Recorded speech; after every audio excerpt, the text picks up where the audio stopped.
everybody, it's me.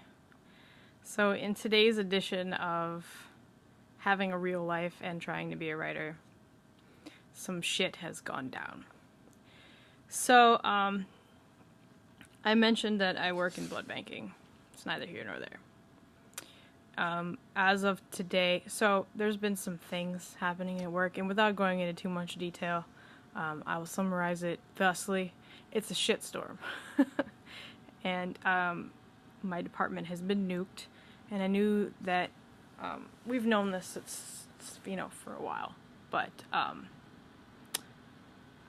I knew that I was going to be absorbed into a different department, which meant that I was going to get a new boss.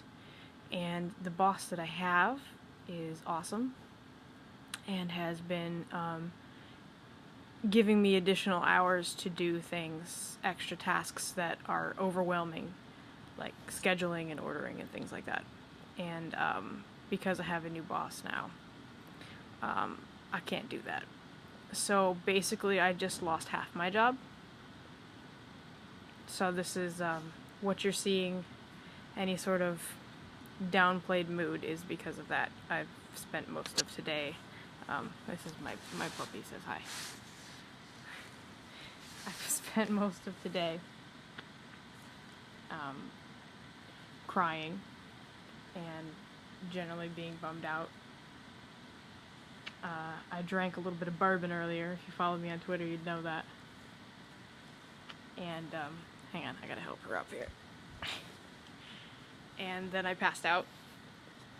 Then Brad and I got Wendy's and ice cream and pie and watched Teenage Mutant Ninja Turtles. So, as far as my life is concerned, don't worry about me. I still have half a job, and now I'm trying to be a writer. The funny thing is that now finishing the edits on my manuscript has become so much more important, because maybe I can eventually make some money with it and not have to do this shit anymore. Anyway, enough about that, because it's depressing and sad and we don't need to talk about it anymore. As on the writing front, I wanted to talk to you guys about queries today. As I've been working on my story and my edits, I've been slowly tweaking up a good query letter so that when I'm ready to approach Senpai and get Senpai to notice me, I will be ready. So I've drafted up a query letter and I've drafted up several blurbs, and I had a critique today. So first I'm going to talk to you about the structure of a query letter, and then I'll go on to my critique. I actually helped a couple people with their query letters recently, and while I'm no expert, neither were they. So, the basic idea of a query letter is, if you're trying to get into traditional publishing, your query letter is what you need to get your senpai to notice you. Senpai being your agent, the person who is going to represent you. Finding a good agent is kind of like getting married. You guys will be working together very, very closely throughout your publishing career, and they will go to bat for you. They basically are the ones who believe in your stories and try to get you the most money possible. So they're very important. Self-publishing is self-publishing. You probably will make a comparable amount of money, except in rare cases, but you won't have an agent for self-publishing.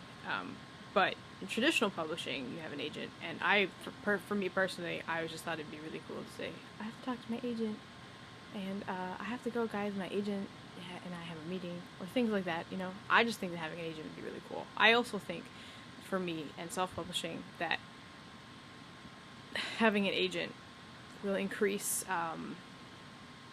my exposure to the public, because publishers, you know. So I'm gonna do traditional. I'm gonna try. If it fails, I can always self-publish later. But so I'm trying to get an agent, and so the query letter, what you're trying to do is get your agent's attention. So there's a way to do this. You want to concisely relay what your story is about and hook them fast, because they get hundreds of these a day, and they're just going to give them a cursory glance in some cases, and you need to stick out. It's kind of like applying for a job when you're competing with hundreds of other people. You have to be the person to stand out, so you want to do it right, which means that don't do this alone. You need help. You need friends. So I drafted up my query letter, and I've run it past a couple people, and of course it needs work. Now, if I have just submitted that myself, I probably would have failed and hit the rejection wall immediately, and call me crazy, but I'm trying to maintain the confidence that I'm going to nail the query on my first try. And because I'm trying to nail the query on my first try, as we all should, though we shouldn't expect to nail it on the first try, you want to get it right. So here's what we did. So I drafted up my query letter, and I did a whole bunch of research too, especially successful queries from my senpai. So I looked at the query letters that senpai has accepted and modeled mine after that, which is, if you're going to be doing that, that's what you should be doing. It's brilliant.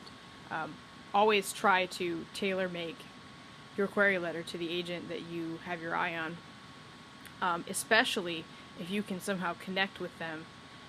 If you met them during a Twitter pitching event, if you met them at a conference, if you've read things that they've represented, make that connection with them, because it shows that you have done your research and that you know who you're querying.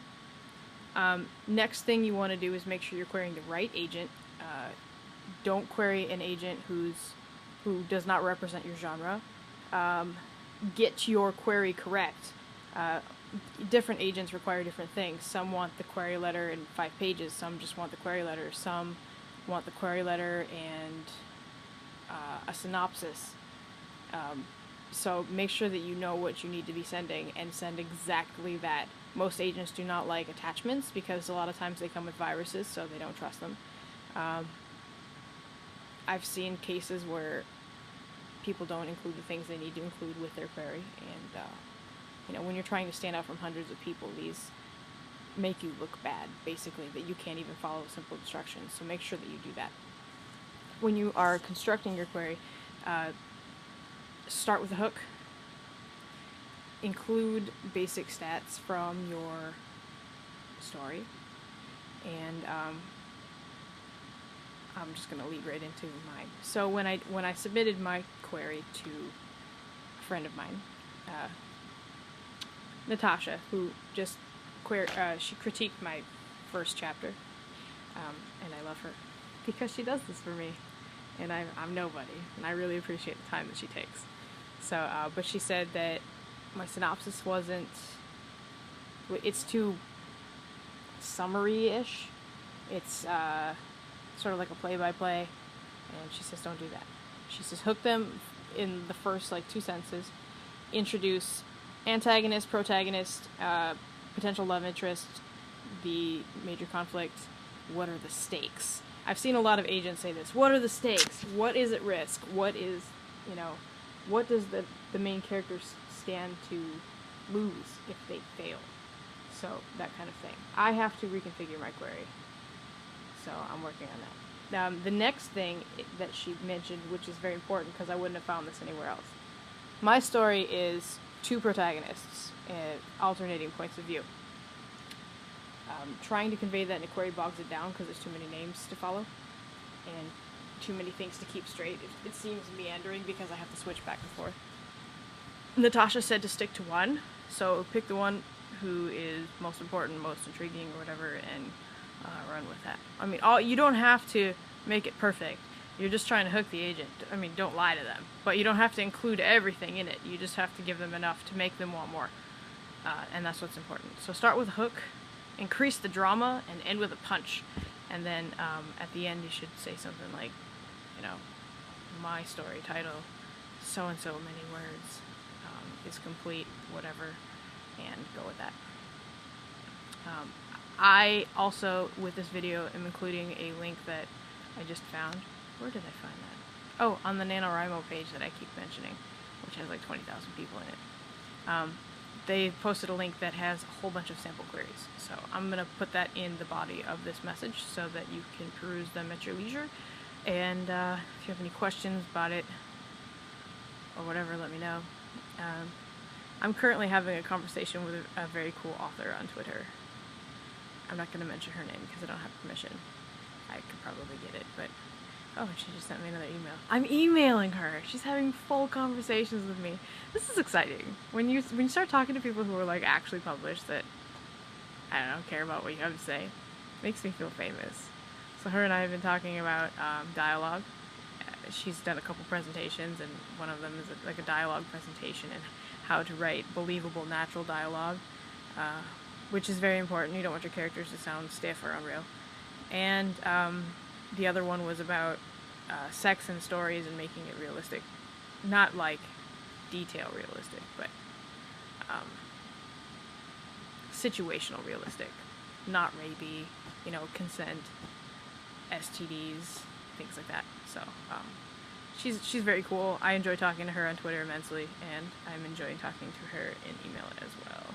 So it's good to make connections with people like this, because then you have someone that you can ask questions. Now, asking them questions is one thing. What I would not recommend doing is bogging them down with every single one of your questions, because a certain amount of things you are expected to find out on your own. You should learn how to write a query letter on your own. You should, by doing things like watching my blog, you should learn how to do your own query letter.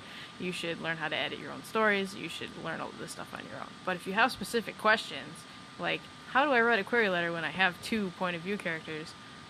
Those are the kinds of things that you can ask your writer friends and make awesome friends to carry you forward into the future. If you ever publish a book, you'll need people to write blurbs on the back of it that say that your story is awesome. Having friends is a good thing. Anyhow, 12-minute videos, I'm famous for these. I'm going to get back to the editing and the email that I just got and post that link for queries down below. And if you have any suggestions about what I should tell you about next time besides my life going to hell in a handbasket, just let me know. And I will talk to you then. Bye, guys.